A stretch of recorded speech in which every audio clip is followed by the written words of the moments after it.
Good evening, ladies and gentlemen. Thank you for joining us for tonight's edition of HR Mentorship Series. Tonight, we are going to be dwelling in the compensation and benefit space. And the specific topic we'll be considering is understanding and utilizing compensation survey. Understanding and utilizing compensation survey. Our facilitator tonight is not a first-timer and is no stranger to this prestigious platform. His name is Mr. Oladiti Oluwaseyi. Ladies and gentlemen, I would like to read his profile so that we can get to know him even more. Oluwaseyi is a senior consultant in human capital consulting with one of the top 4 consulting firms in Nigeria. He has experience working with clients across various industries. Before joining his present organization, he worked in the compensation and benefit team of another big 4 consulting firm in Nigeria. Oluwaseyi specializes in designing equitable and competitive reward packages for clients from various industries. He supports his clients in monitoring and reviewing compensation and benefit packages to remain competitive in the market. Oluwaseyi, he has been an engagement lead and member for various projects focused on the value chain of compensation and benefit, incentive scheme design, executive and board level remuneration for clients in various industries. By way of background and education, he has a Master's of Science in Industrial Relations and Personnel Management. He has a first degree in Sociology. He's an associate member of the Chartered Institute of Personnel Management of Nigeria, and Oluwaseyi is a Google certified professional in data analytics. Ladies and gentlemen, I'm excited presenting to us on the topic understanding and utilizing compensation survey. Oladiti Oluwaseyi, you have the floor, sir. So thank you, Mr. Dioshu. Thank you for having me once again. It's a pleasure for being here tonight. So we'll be looking at understanding and utilizing compensation survey tonight. And I hope I'm able to do justice to this topic tonight. So you will agree with me that the new way of work, which is brought about by the aftermath of COVID-19, has actually made the war for talent more intense and more competitive than ever before, right? As a company, we do not just only compete with your local competitor for talent. You now have to compete with international organizations, with multinationals, for talent because of the new way of work. This new way of work has now allowed employee or talent to work across border, right, from anywhere they are, and this has made the war for talent more intense than ever before. And as an organization or a company, so if you want to win this war for talent, or if you even want to compete at all in this war for talent, so you must actually review and carry out a periodic review of your reward strategy.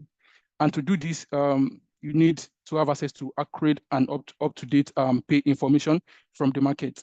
And this pay information you need will help you to answer some questions like, how competitive is my reward strategy? Do I have the right pay philosophy in my organization? So is there a gap between my reward strategy and what is currently in place? So is my current reward structure still working for me? So what do I review in terms of reward, in terms of pay element? What should I focus my review on? By how much do I review my pay in terms of percentage increase? And how much review can I afford, right? So if you want to actually provide an answer to all these questions, and the best way and the most objective way of doing this is to carry out a remuneration survey that provide and give you insight into what the market is doing in terms of pay and compensation package. So when we say remuneration survey or compensation survey or salary survey, we're actually referring to the same thing. And this is actually the process of obtaining relevant pay information, from the industry. So this pay information that shows what is the pay package like for people with different skills, with different experience, with different education, right? So you are able to gather this information and pay trends, using compensation survey or salary survey, as it may be called, right? And when company are carrying out compensation survey, there are 3 key objectives that they have in mind, to achieve, using compensation survey. And this objective include, so they want to determine pay competitiveness. You want to know my current pay. how competitive it is, you know, in the market, how competitive I am in terms of compensation package among my competitors. You want to gather pay information and market trends. So you want to know what other people are doing in terms of pay packages, in terms of benefits provision. You want to know what other people are doing in the industry. And you also want to assess pay alignment with your company compensation philosophy. You want to know if your current pay package is actually in alignment with what your pay philosophy is saying, right? So these are the three key objectives that companies typically have in mind when they are carrying out compensation survey. So carrying out compensation survey, there are several forms, you know, of compensation survey. But the key or the most popular one, right, is the standard survey. So the standard survey is where consultant or consulting firm or REM survey vendor carry out survey and they document their findings in a report. Then interested company may buy this report as an off-the-shelf report, you know, from the consultant or from the consulting firm, right? So this is a standard survey. It is the consulting firm or the consultant or survey vendor that carry out this form of survey. They document their findings, the pay trends, pay information in the market. They document this in a report, and interested company organizations, you know, approach them to buy this as, you know, as an off-the-shelf report. Another form of survey is the custom survey or a bespoke survey. So this is a situation where a company choose to commission a survey. They choose to commission a custom survey and so in this case, it is the company that will determine the scope, the frequency of this survey. They will determine the organizations that will make up the comparator companies. All right. So this is a custom survey. It is custom made. It is going to be commissioned by a company, and they determine all the parameters that the survey will take. So another form of survey is the club survey. So this occur when companies within the same industry, they conduct survey among themselves, or they can actually hire a survey provider to conduct this survey among themselves, right? So there are several club surveys that I know of in Nigeria. So we have the consumer market industry survey, we have the banking industry survey. There is that of insurance industry survey as well that is most of the time anchored by PenUp, right? And several other industry club survey, right? So another way of conducting REM survey or gathering compensation data is through hiring experience, right? So when carrying out hiring or recruitment, so pay information are collected, you know, during this process, during recruitment process, right? You might want to, you ask your potential candidate or your candidate, how much are you expecting? What do you currently earn?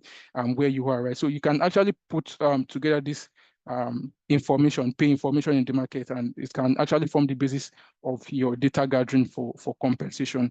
Right. So these are basically the key form of or key types of compensation survey. So when carrying out compensation survey, there are key phases or key activities, right, in carrying out compensation survey, right? And the first phase is the planning phase. So this is where you plan on how you want the compensation survey to take in terms of parameter, in terms of who will be our comparator organization. As a company, this planning phase is where you choose the vendor you want to go with, if you want to go with a consultant, or if you want to actually carry out this survey yourself, or you want to actually participate, you know, in a club survey that is being organized by, you know, maybe by regulator in your industry or by other player in your industry, right? So this is where all this planning happen in the planning phase. Then we have the data collection and data cleaning phase. Also, we have the job matching phase, data analysis phase, and reporting phase. So I will actually speak to the key phases, or some of the key phases here in subsequent slide. So in terms of data gathering is a very important phase of survey process, and this actually involve all the activities carried out in collecting data, clarifying this data, cleaning up your data, right? So this is what data gathering phase. You want to reach out to all the survey participants, collect all the relevant information from them. So you collect all the relevant pay information. You don't just collect pay information alone. You have to clean up this information that you're collecting, because most of the time, you realize that the data that is being collected need a lot of cleaning to be able to feed into your data analysis, right? And there are several data collection tools that you make use of when collecting data, right? So there is data collection template or survey questionnaire that you can send out to survey participants, to complete, to put in their pay information, right? So you can actually collect data through phone call. You can visit your survey participants, maybe in their offices, right? So all these are way and means of collecting data, right? And data cleaning as well. And when collecting data, it is important to make use of the total reward approach. So this simply means that when you're collecting data, you're not only collecting the cash-based data, you're collecting both cash-based and non-cash based information, right? So in terms of cash-based, you want to know what are the allowances aside the basic salary, what are the other allowances that the organization provide, that is your survey participant, what are the other allowances that they provide. You look at your non-cash benefits in terms of something around status car, and every other benefits provided. So you want to make use of a total reward approach, right, to gather your data, because you have to collect all the data, right, that is involved in total reward, not just pay information alone, not just benefit alone, right? Again, you want to, in terms of HR practices, right? In terms of HR practices, remote work, because now when you're looking at total reward, you look at remote work, you look at other benefit and perquisite that is being provided to employees. So when gathering your data, you have to make use of this total reward approach so that you know that you are collecting a whole lot of data that flows into total reward, right? And again, one important aspect of data collection is managing confidentiality. You will all agree with me that pay information is very confidential, and that is why most of the time, when carrying out a REM survey, it is organization tends to use independent consultants, right? Because these independent consultants, they have the know-how and the industry, what's it called now? Industry-wide access, to get this data, and they know how to manage confidentiality, right? So when handling pay information, you make sure that you handle this pay information in a confidential way, and the data you are collecting is supposed to be used solely for the main purpose of the survey and nothing else, right? So the data you're collecting for survey should be make use for that purpose. And again, when you're presenting your reports, you should present it in a way that it does not reveal the identity of your participants, or nobody can actually say this particular pay point is for this particular comparator organization or is for this particular participating organization. So you have to present your data in a way that it cannot be the data cannot be identified with any of the participating organizations. Again, best practice has recommended that when carrying out data, you must have at least minimum of 5 comparator organizations, right? So that when you are presenting your pay information, nobody will be able to say this pay information is for this organization or is for this company.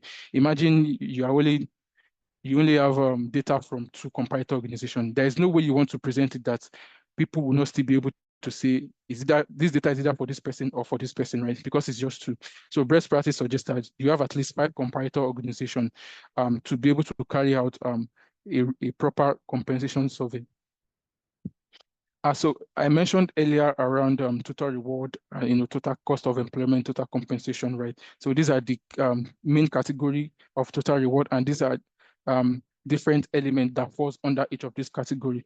So when you look at a base salary or fixed pay, as the case may be, right? So you're looking at, these are the different allowances that makes up the base salary or the fixed pay. You see your basic salary, your 13th month, your leave bonus, right? Your 14th month allowance, leave allowance, transport allowance, utility, children education allowance, lunch allowances. So all these allowances, right, that are all that forms your base salary or fixed pay.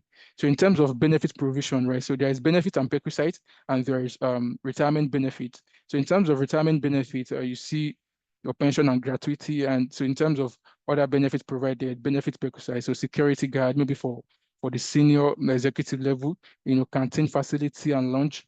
You look at your medical insurance or medical health benefits, mobile telephone, generator sets, generator fueling, status car and other related benefits, you look at your club membership subscription, professional men. So it is all encompassing. So you look at all these benefit provision, right? So all these things forms or comes under the benefit and pay side.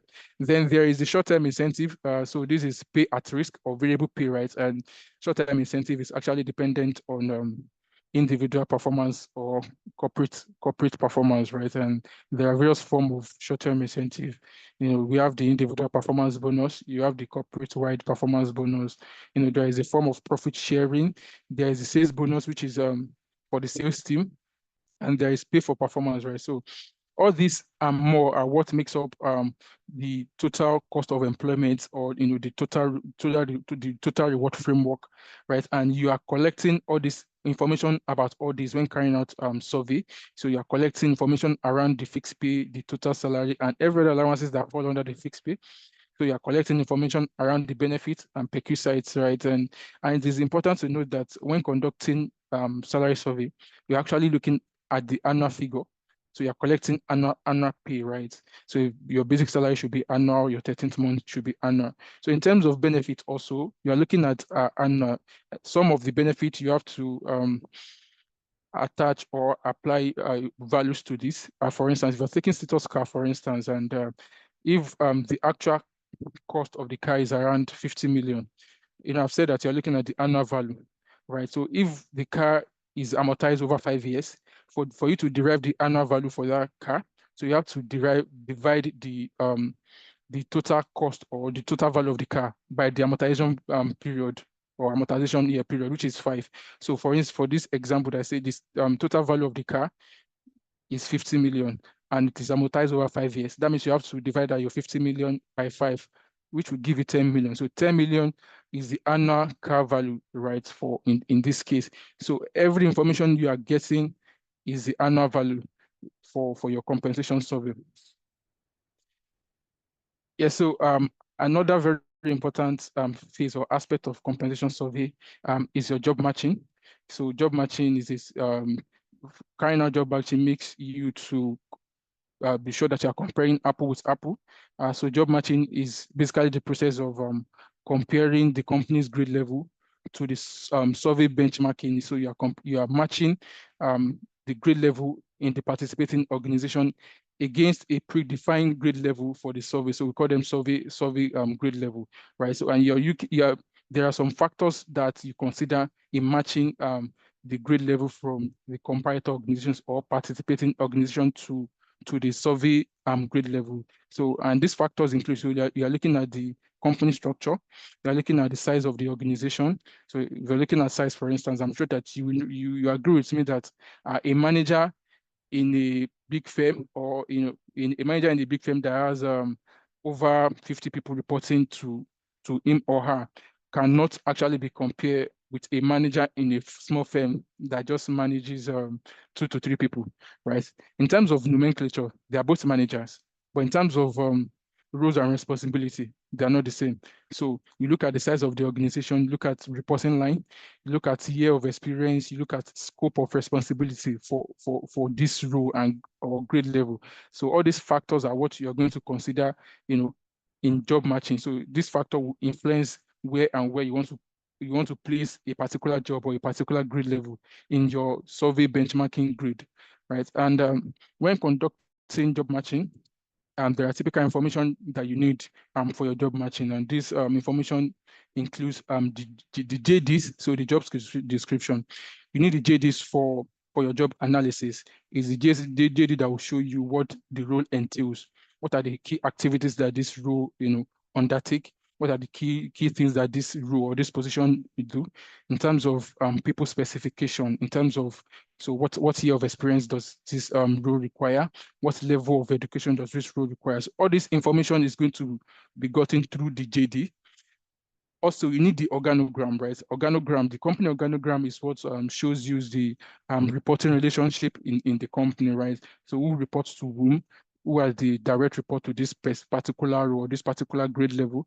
So you can get all this information through the company organogram. Then the grading system. So there are different grading systems for different companies, right? So you need the grading system for the participating companies, right?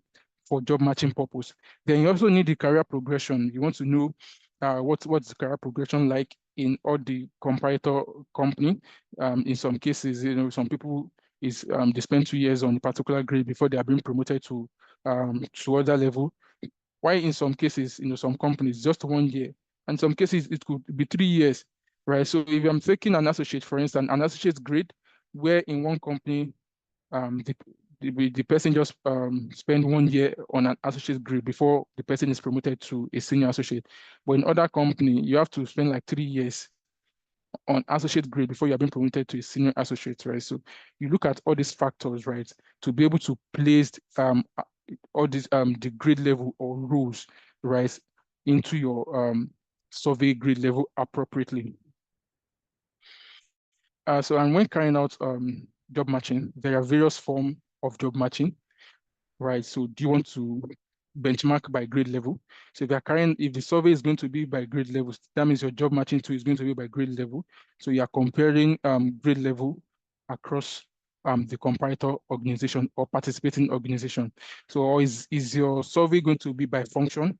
Right. So if it is going to be by function, that means you are going to benchmark the comparator by function, right? And your job matching is going to be by function. So you want to look at if you're looking at the sales function, for instance, right? So you want to compare the sales director in comparator A with sales director in comparator B. If you're looking at the IT function or you're looking at the HR function, right? So these are function-based job matching, or function-based survey. And it could be by position, right? Maybe you just want to benchmark some key roles, maybe the CFO, your CTO, your CIO, these are the key roles you're looking at. So it depends on what you're looking at, what your survey looks like. This will determine the forms of benchmarking, the form of job matching you want to conduct, so which it could be by grade, it could be by function, and it could be by position. Yes, so another very important aspect of survey is selection of your comparator organization, right? So selecting the best suited comparator organization for your benchmarking activities, it is important to ensure an impactful outcome. And when you're selecting your comparator organization, there are some factors or there are some key elements that will influence your selection, right? So you want to look at, as a company, where do I hire from, right? If I want to recruit anybody, where do I recruit from? So you should be looking at that. So where do I lose talent to as a company? If my people are leaving, where are they leaving to? What other organization or company is poaching from me, right? Then again, look at your general industry, right? For instance, if you operate in the FMCG space, typically you want to compare yourself or you want to benchmark your pay against the same companies, against companies that operate in the same industry.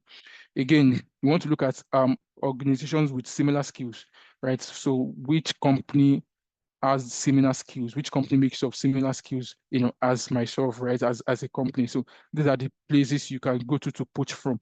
So these are the key factors that influence the selection of your comparator organizations, right? Again, other factors you might want to consider is your nature of business and industry as a whole. You want to look at your size of the business or size of your organization, right? For instance, a microfinance bank, right, would not want to say you want to benchmark against the tier 1 bank, like the likes of GT, the likes of Access, although they are in the same industry because they are both in the banking industry. But in terms of size and business complexity, they are simply not comparable, right? So you want to look at your size of the business in selecting suitable comparator organization for your survey.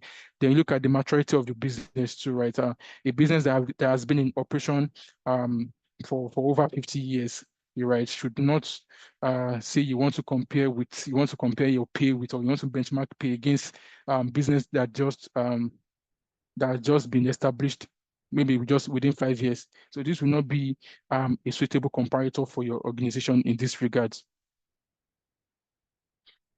So moving on to data analysis, right? After you've gathered your data, you've cleaned up your data, right? You want to analyze your data, right? So when analyzing data, and reporting data.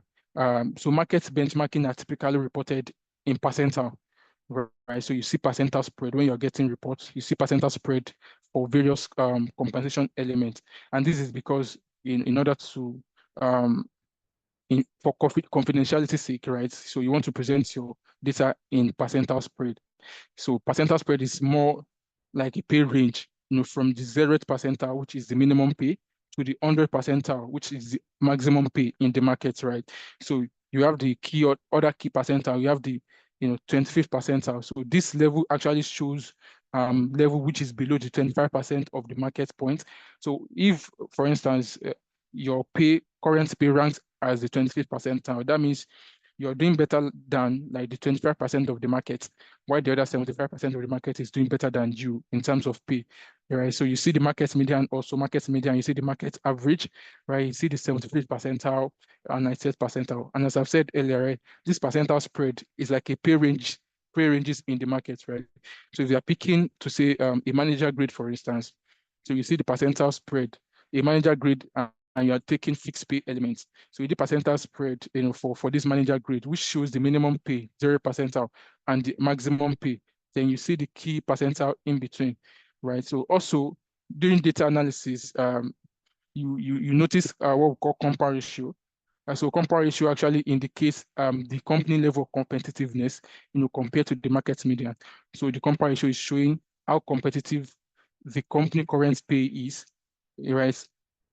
Comparing it to the market median. So where your compare ratio is 1, that means your current pay as a company is actually at the 50th percentile. That means is at the market median. But if the compare ratio is lower than 1, maybe 0.8, 0.9, if it is lower than 1, that means your current pay is actually below the market median. If the compare ratio, however, is higher than 1, that means your current pay as an organization is higher than the market median. So then competitiveness, right? So when you say competitiveness, generally speaking, when you're interpreting survey results, generally speaking, any pay that is at the 50th percentile, that's market median, or above the 50th percentile, is generally seen as being competitive. Yeah, so once your current pay, for a particular pay element is at the 50th percentile or above the 50th percentile, so that means you're competitive. That's generally speaking, right? However, it is important to know that different company has different pay philosophy.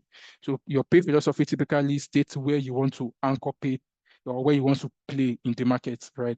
For instance, if your company pay philosophy is to be at the 75th percentile of the market, right? So that means you have to be interpreting your survey results to the 75th percentile of the market, where your current pay ranks at, let's say, the 68th percentile or even 70th percentile, right? If you're looking at it generally speaking, because it's above the market median, it's above the 50th percentile, because you rank at the 70th percentile, it is competitive. But because your pay philosophy is to be at the 75th percentile, so that means there is still room for improvements, right? So, but as I've said earlier, generally speaking, if you're looking at it generally, maybe you don't have a pay philosophy in place as an organization, right?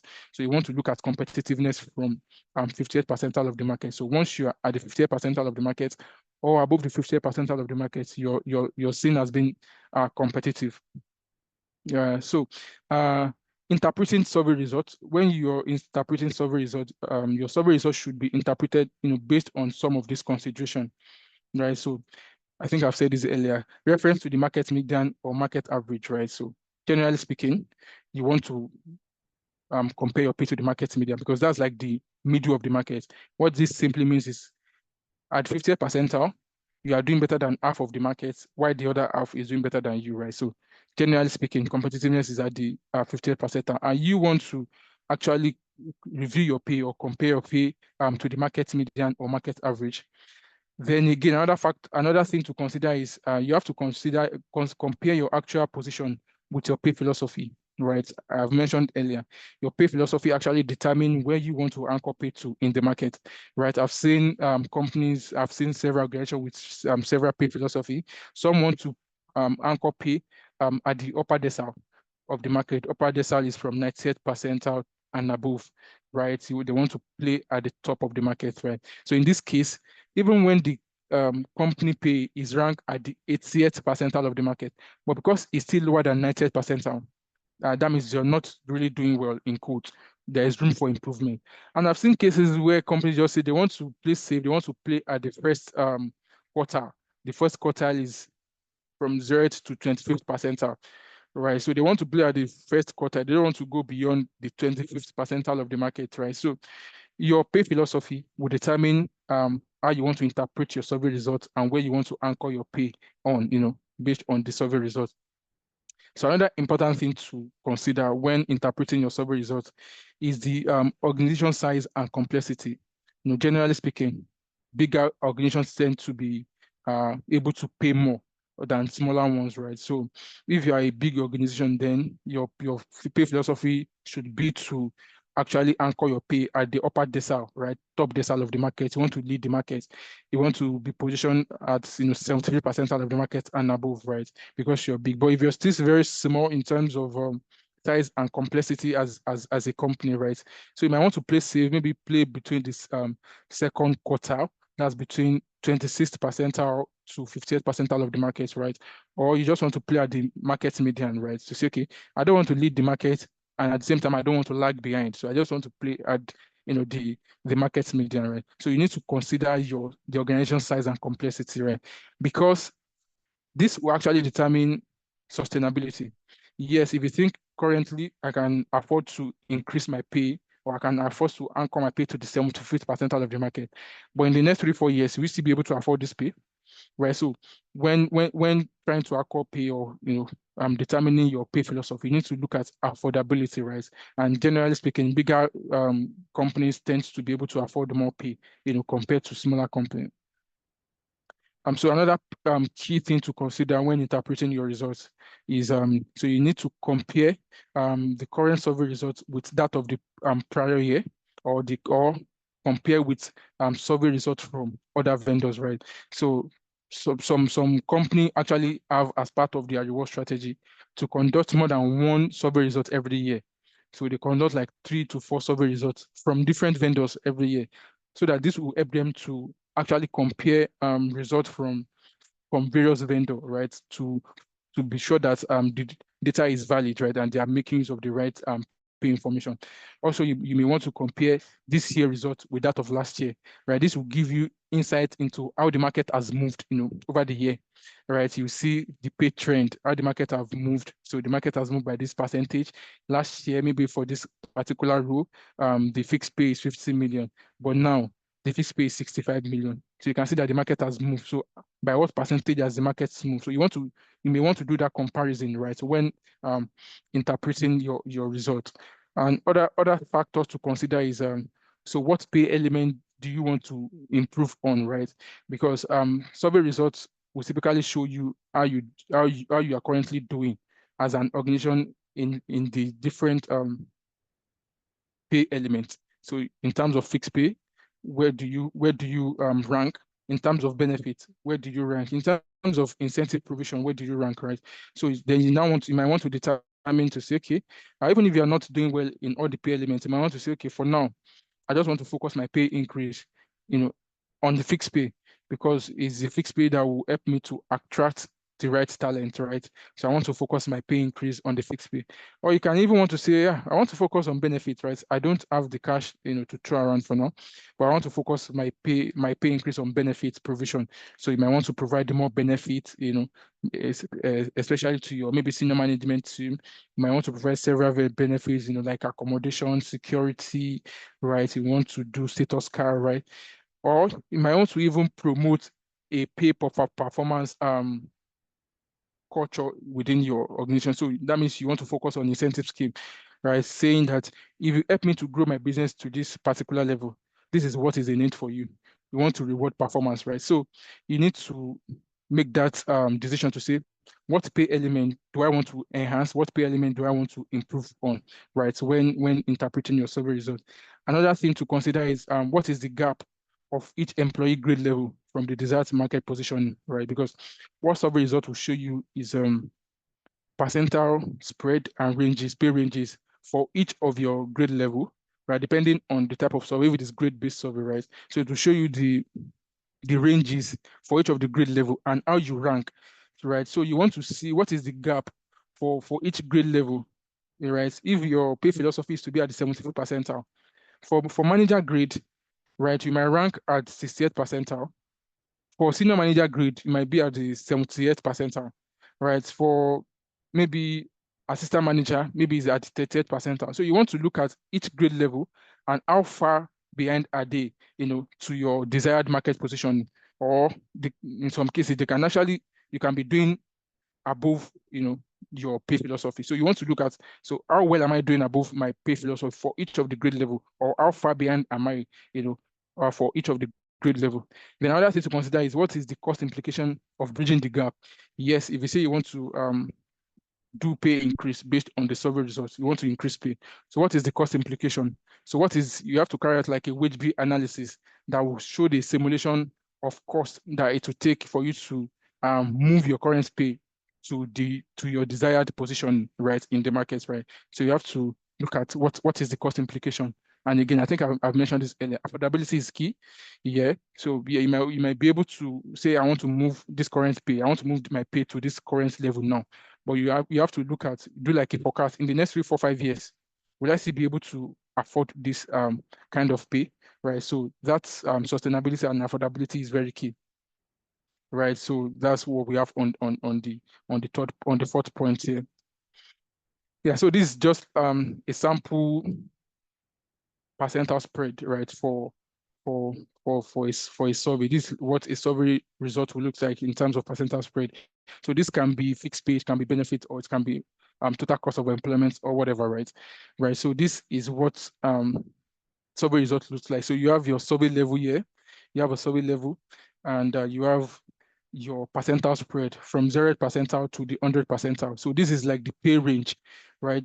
0 percentile is the minimum, 100 percentile is the maximum. So you see market average, you see your market median. Your market median is the 50th percentile, right? So if it is a customized survey, or if it's a custom survey that is being commissioned by the company, right? So you typically see where you rank. You see the ranking, for each of the grade level, right? So you are seeing survey level here. So it is the job matching outcome that will show you where each grade level in your organization is matched to this survey level, right? So survey level 5 might be your MD, right? So you know that when you're looking at survey level 5, you are looking at MDP, and will be showing the pay in the market for the MD grade level in your organization, right? And survey level 1 typically is the entry level, right? Your graduate training, your graduate entry, your associate and officer. So they typically fall at survey level 1.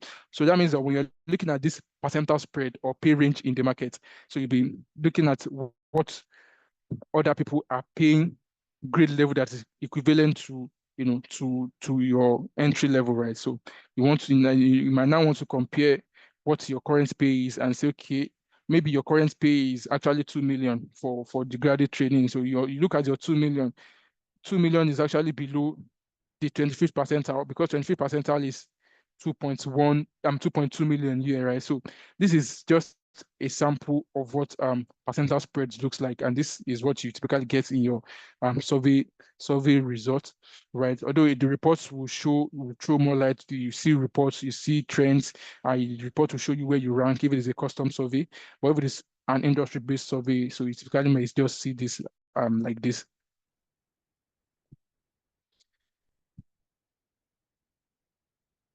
Yeah, so after you've received your survey results and you see where you rank in the market, you see if there is room for improvement. You want to anchor pay, you want to increase your pay, you want to move your pay to the desired pay level, right? So that means you have to adjust your pay range. So typically, organization pay is always in forms of ranges, right? Although there are some cases where company just have single pay points for everybody on a particular grade level, but most of the time is in form of pay ranges. You see notches, right? Pay notches or pay bands, as the case may be. Yeah. So for instance, if you take manager grade level, right? So there are different pay bands on that manager grade level, right? So and you can have up to 6, 7, 8 pay bands, right? And the thing is, the higher the grade level, the higher the number of pay bands, because the higher you go, the more year you spend on grade levels, right? So that means that the higher the grade level, the higher the higher the number of pay bands, so that you can actually move people, within the pay band, but you are still increasing their pay, but they are still within the same grade level, right? So that is what that simply means. So you want to adjust your pay range for your company, right? So the median of the pay band reflect the actual desired pay positioning for an organization, right? And this is because the median pay point is often considered as the company competitive pay. I think I've mentioned this before. So for a company that doesn't have a pay philosophy, right? So you want to move your pay, or you want to anchor your pay to the market median or the 50th percentile, right? So in adjusting your pay range, right, there are some key factors you want to consider. You want to consider internal equity. You want to make sure that a particular lower grade level is not earning, way higher than an higher grade level, right? So you want to look at internal equity. You want to look at your external competitiveness, right? I mean, if you want to win the war for talent, if you want to attract and retain top talent in the market, your pay package needs to be competitive. That cannot be stressed enough, right? You need to pay competitively. And because people now have different options, top talents, top employee have different options, right? You see people working remotely. People are working across border now. You see people working for a company that is even far away at in Asia, and the person is actually working from Nigeria, right? So you need to be competitive to attract top talent. Then another thing to consider is your pay philosophy. I think I've been speaking on this right from time. So your pay philosophy will determine where you want to anchor pay on, right? Then again, you want to give sufficient range spread to accommodate job within each grade level. I think I've explained this before, right? Your range spread, right, is the same thing as your notches or pay band. And for higher grade, for instance, as an executive director, right, in the next 3 years, the person may not be promoted to make managing director. In fact, the person might not even make managing director till you retire. So for that particular grade level, you want to have like a very large or very high notches, different notches for that pay, for that grade level, so that even if you're not promoting this person, right, maybe every year or every 2 years, you are moving this person across the pay band. So you are moving this person across the pay band. So the higher the grade level, the higher the number of notches or pay band you want to have, right? So you want to have like a sufficient range spread so that you can accommodate job within each grade level. Then you want to look at your midpoint differentials, right? What's the difference between the midpoint for this grade level compared to the one midpoint differential for the upper grade level? So these are the key factors you have to consider when moving around your pay, when you're adjusting your pay range, based on the survey result that you've actually conducted.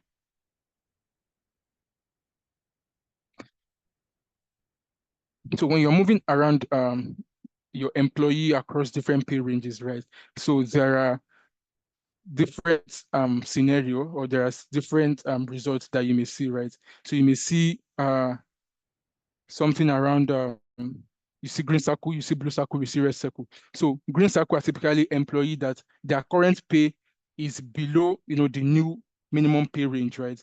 So this employee, what they currently earn is actually below the minimum pay range, because you've, based on your survey results, you've created a new pay range or a new pay band, right? So those people that their current pay falls below the new minimum pay, so they are called the green cycle, right? And the red cycle, that the employees which the current pay is actually way above the maximum of your new pay range, right? So you've looked at market data, you've conducted your survey, so you've gotten information about competitive pay, for a particular grade level, a particular position, right?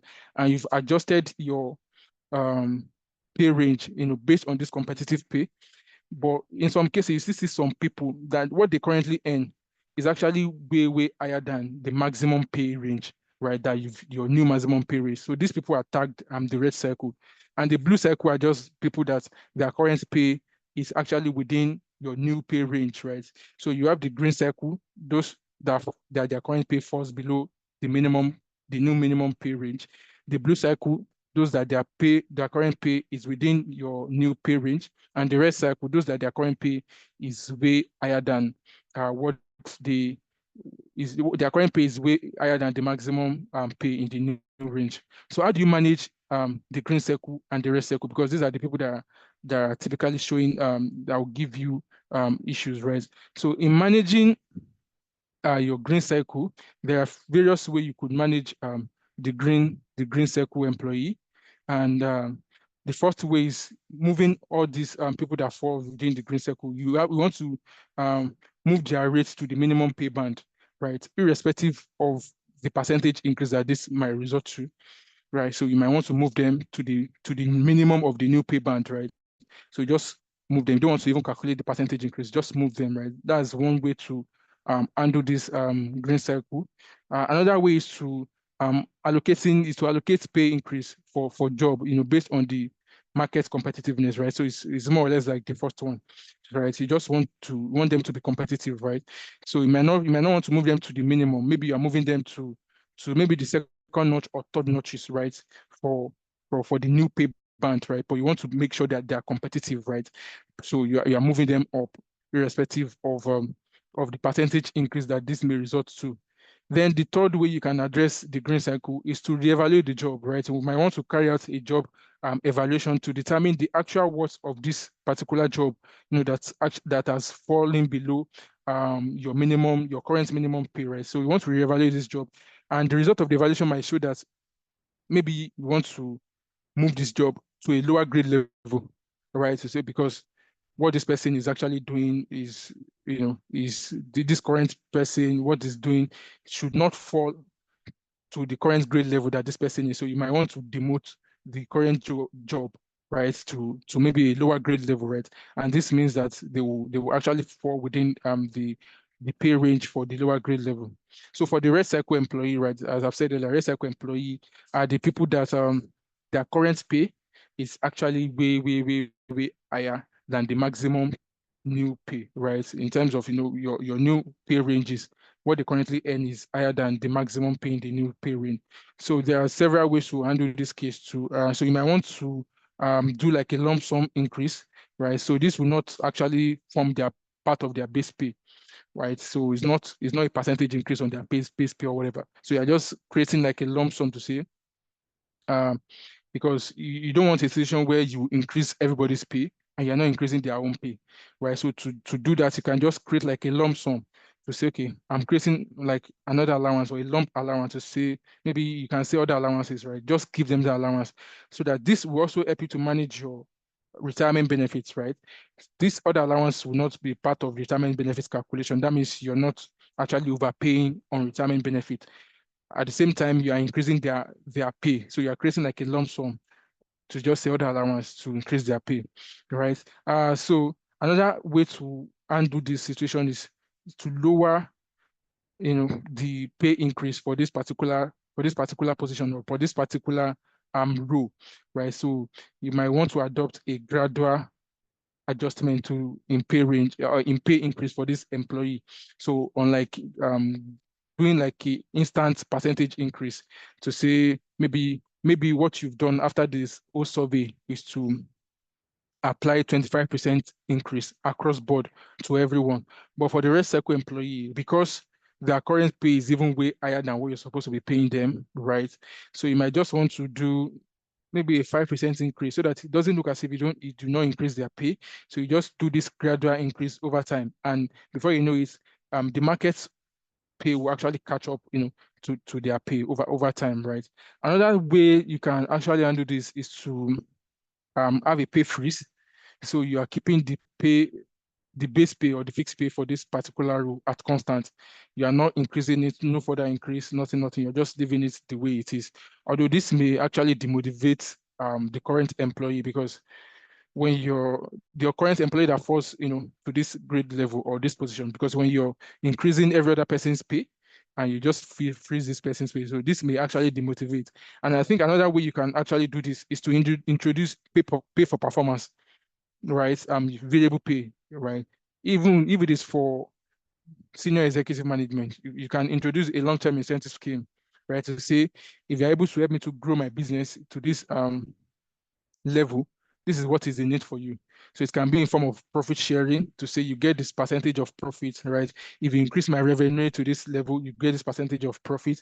It can be in form of equity-based long-term incentive scheme, to say, okay, so if you're able to increase my business to this level, I'll give you this number of shares. You become part of the share owner, right? So these are other ways that you can actually manage red circle employee, right? Especially when they are high performer and you don't want to lose them, right? So you don't want to freeze their pay and say you're not going to pay them. You don't want to do that. So you want to actually introduce a pay for performance or variable pay scheme, to say, I will reward your performance if you do this for me. If you're able to grow my business to this level, this is what is in it for you. So this is where I will draw a curtain to today's session. I hope and believe that this has been an impactful session, right? So we'll just take questions from here. Back to you, Mr. Adeosun. Thank you so much, Oluwaseyi, for that excellent presentation. As always, very engaging, very insightful. Just to let you know, a few people had asked for your number and are taking the liberty to share your number with them. But if you want, if you don't mind, you can also drop your number in the chat box so that people can reach out to you. You can also drop your LinkedIn handle so that people can also reach out to you. Now, I'd like my first question for you, and I'm asking from a place of respect and honor. Generally speaking, what you have taught us tonight, why is it advisable to allow consultants handle it? You know, and I'm saying this, I try to be very down to earth. Sometimes people will call me, Oluyemi, can I get compensation survey? In my mind, I'm like, do you even have an appreciation of what you are asking for? As if it's a template that just share the data of banks or the data of FMCGs or the data of consulting, just like that, on a platter of Oladiti Oluwaseyi is my friend. Why should we give this assignment or projects to consulting firms? I like you to enlighten people generally. Why it is best? The first reason, and I think the most important reason, is because of confidentiality, right?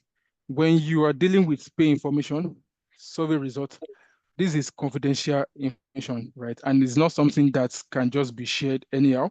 It's not something that anybody can undo. And that is why most of the time, when company wants to conduct survey, they typically reach out to consulting firm because they know how to undo confidential information. You don't even want to expose the pay information for other companies. You don't want to expose this to your internal HR, employee, right? Because again, you don't even know what this would throw up. If, for instance, your internal HR have access to what other people are paying in the industry, and say, why are you paying me so low? So that's the first thing, right? Confidentiality. Because of confidential issue, pay information is confidential and it should be handled confidentially, by people, by professionals that are being trained, in this aspect. Another one is access and reach. If you want to gather pay information that is accurate and up to date, you need to engage the service of a consultant, because based on their reputation, right? For instance, if you are contacting any of the big four firms to conduct this REM survey, based on their reputation, they have far market reach, right? They can reach out to people from different organizations in the industry, right? And this organization will be willing to actually share their pay information because they know that this pay information they are sharing is going to be handled, confidentially, right? So they have that reach. They have that reach to gather pay information, and you are sure that the source of pay information is accurate because they'll be reaching out directly to the comparator organization. They'll be collecting data directly. And again, consultants know the right data to collect, right? They know when it comes to data cleaning, they know the right question to ask, right? So there have been cases where you reach out to comparator organization and they give you data. Mainly looking at the data, you know that there are some discrepancies, there are some missing information. So consultants, they know the right question to ask, they know what to probe, right? So that means when you are engaging the service of a consultant, you are getting accurate pay information, right? You are getting the correct pay information, and you can trust the source of their data, right? So this is why you should actually engage the service of a consultant in carrying out compensation survey. And again, I think I should mention this. What I've observed is most of I wouldn't want to say HR professionals, right? But the HR professionals don't really work with compensation data most of the time. In some cases, compensation data is even sits with the finance team, right? And you see that in some cases, some HR does not even know what makes up the fixed pay, what makes up total cost of employment, right? So what makes up the guaranteed total cost of employment, right? So you might want to seek the experts of a consultant to carry out this survey for you. And after that, they will present the report to you. They will explain what makes up each compensation element. So to tell you the fixed pay, this is what makes up the fixed pay in the market. When you see guaranteed total cost of employment, this is what makes up the guaranteed total cost of employment. When you see variable pay, this is what we refer to as variable pay, right? So for that purpose, again, you want to make use of external consultant to conduct survey. So in summary, why you should seek the expert of external consultant for your survey: confidentiality, right? Pay information is confidential and it should be handled by a professional, trained professional. And in terms of wide reach, consultants have that wide reach. They can reach out to firms from various industry, companies from various industry, and these companies will be willing to give them access to their information because they know that the consultant will handle this information confidential and their information is safe with consultants. Yeah. So, Mr. Adeosho, I believe I've actually answered your question. Okay. Thank you so much. I have a couple of questions personally for you, even though I ask my questions on behalf of people. But as we are speaking, also we'll check the chat box for questions. Today we are taking only questions directly related to the topic. We are not taking any question out of scope today. We have another session tomorrow, another session on Sunday, and we have a full day session tomorrow. So we need to be mindful of that. So my next question, Oluwaseyi, sometimes some of us, we've worked in places where at one point or the other, we did a salary survey with a professional firm, a top 4 firm, for example.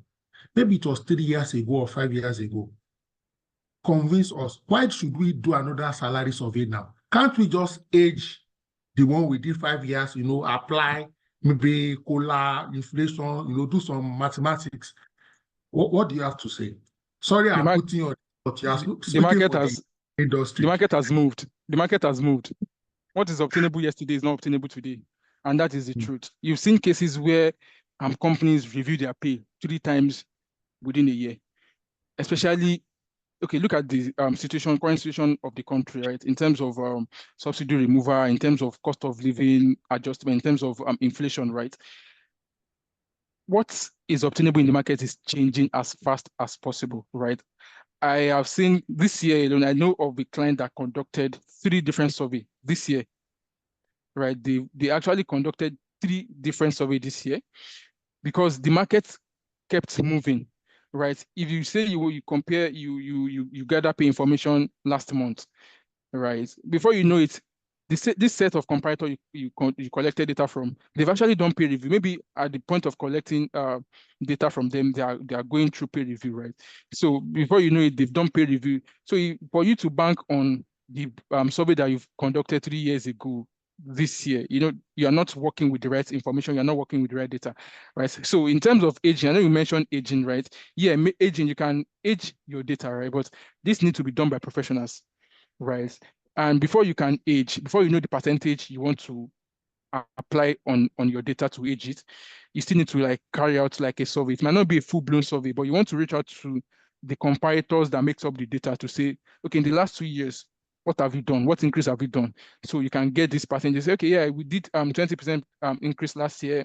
Last 2 years, we did 10% increase, right? You reach out to this other one, say, yeah, we did 30% increase.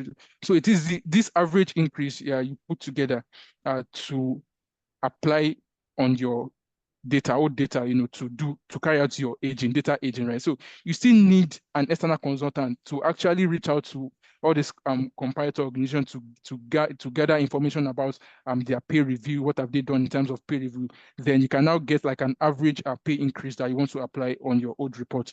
Yeah, so in a nutshell, you cannot bank, or it is not appropriate for you to bank on reports or survey reports or data from 3 years ago because the market has moved tremendously.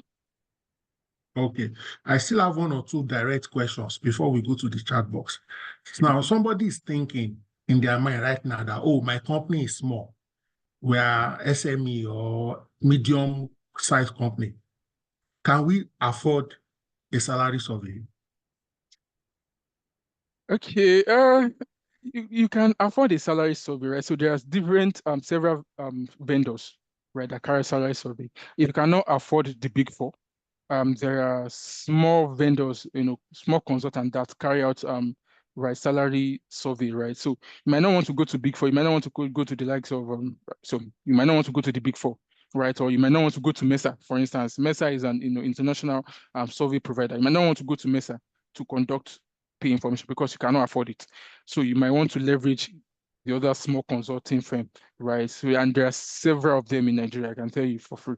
There are several of them in Nigeria that carry the REM survey. So as a small company, yeah, so you might want to leverage all the small consulting firms to carry out survey for you.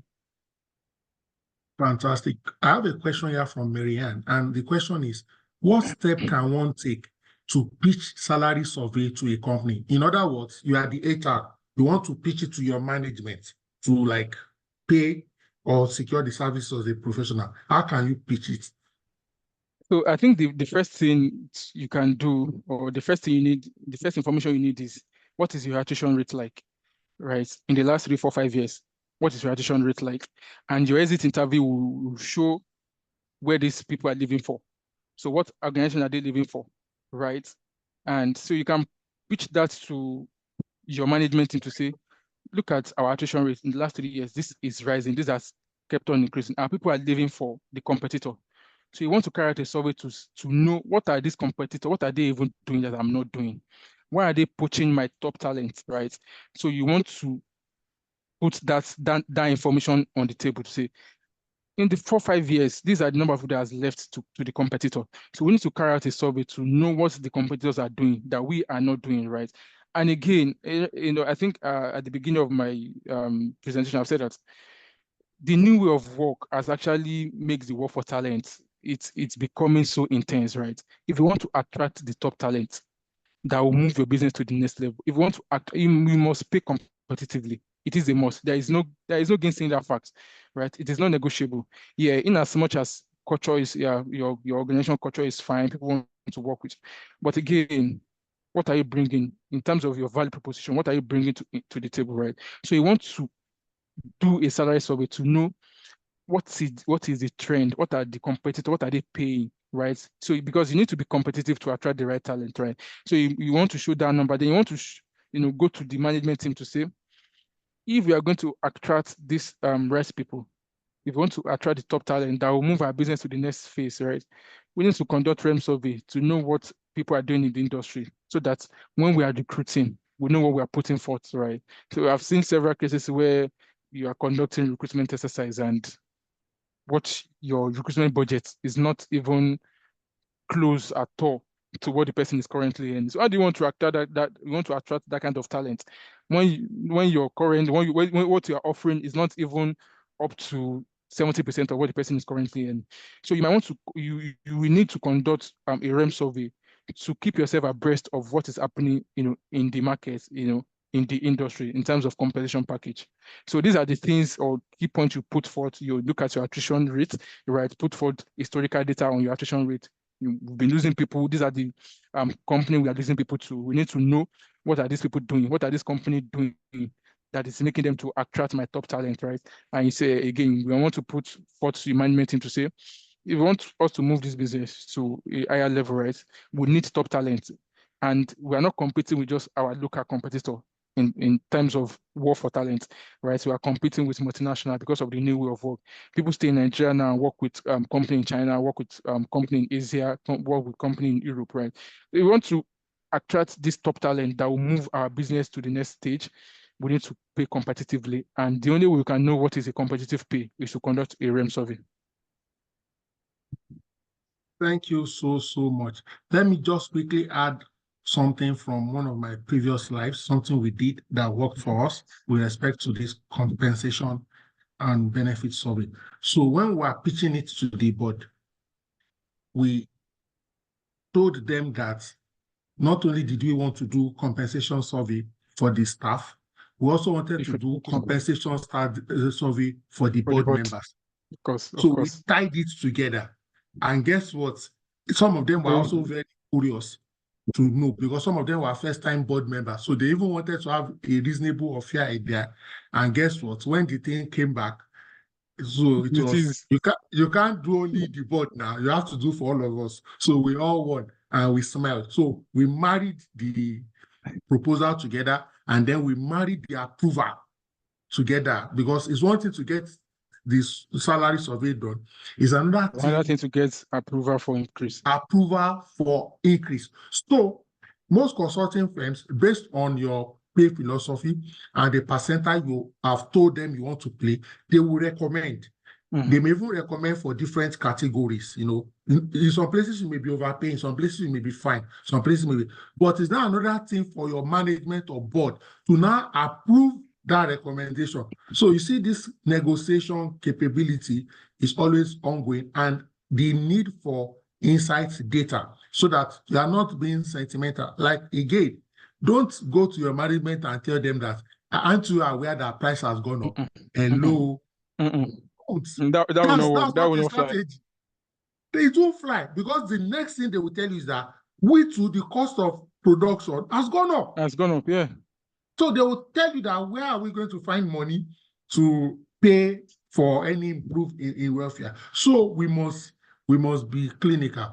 One more question that I see here from Benedict, and she says, please, between HR unit and the finance unit, who handles the salary survey? Thank you. Okay, so this actually depends, right? So in some organizations, right, the compensation and benefits unit or the total reward unit sits with the HR.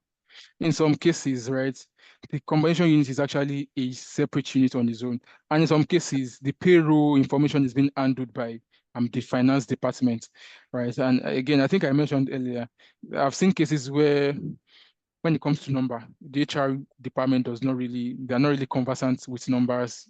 They don't really know what makes up your fixed pay, what makes up your total cost of employment, what makes up your guaranteed total cost of employment, right? So in this case, is the finance team that handle it. So it depends on individual company, right? Where does your compensation team, where does it sit?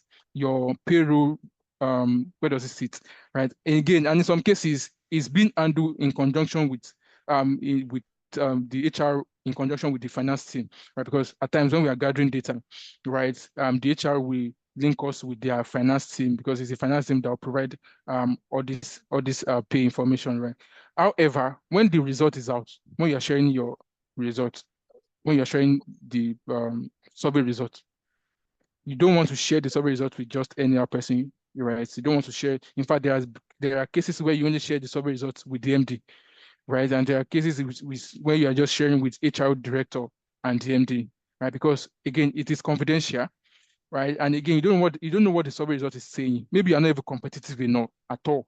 You don't want to throw that out to maybe everybody in the HR department or in the finance department for them to see that we're not even doing well at all. The company is not doing it. So when gathering data, yeah, you might work with HR and finance, but when sending out the survey results, then you might just send it out to maybe the head of HR or the MD or the HRD and the MD. Thank you so much. Thank you so much. Okay.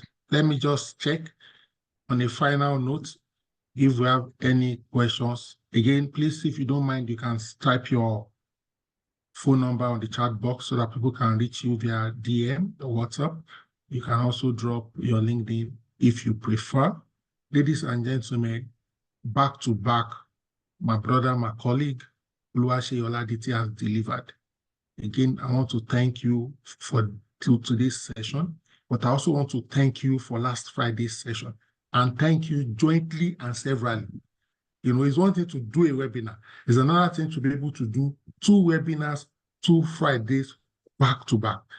It is not convenient. This is not an output of convenience. Rather, this is sacrificial.